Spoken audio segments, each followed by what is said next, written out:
Well, we jump into a little bit of a different litter, and I got to grab my paper here. I know she's a blue buckle, but at the same time, tricked out on the bottom side. So lot 22, 80-6 crossbred gilt, kind of a blue mass gilt as Darren gets her hooked up a little bit on the feed scoop there.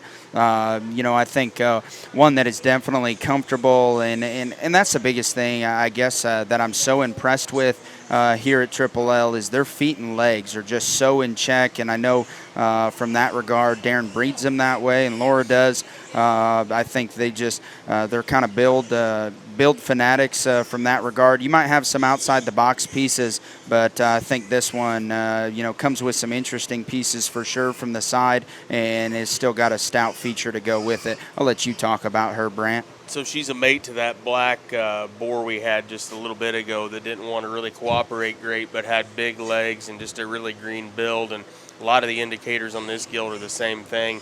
That boar had more muscle than this particular gilt, but that kind of gets you as excited as a gilt that has that kind of look and presence, and that litter's got some muscularity and width bred into them for sure. Kind of a no-holes kind of a gilt, really square on both ends of her body and her framework.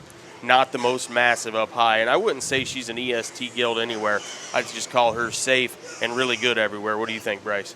Yeah, no, I would agree from that regard. I think this one is very safe in terms of her build, but everybody says, well, safe, means common. I don't think so. I think this one that could take some abuse from a feed bucket perspective. She's got a great look. She's got a great balance from the side, and as she gets propped up there on the stick, you've got to appreciate just her balance and her presence from the side. I think that one could definitely take a hard feed bucket if you needed to there at the end, but at the same time, she's going to have the presence in the build to be noticed from the side. I think a very good one here from Triple L, lot 22, 80-6, as she finally gets to pull there on the stick.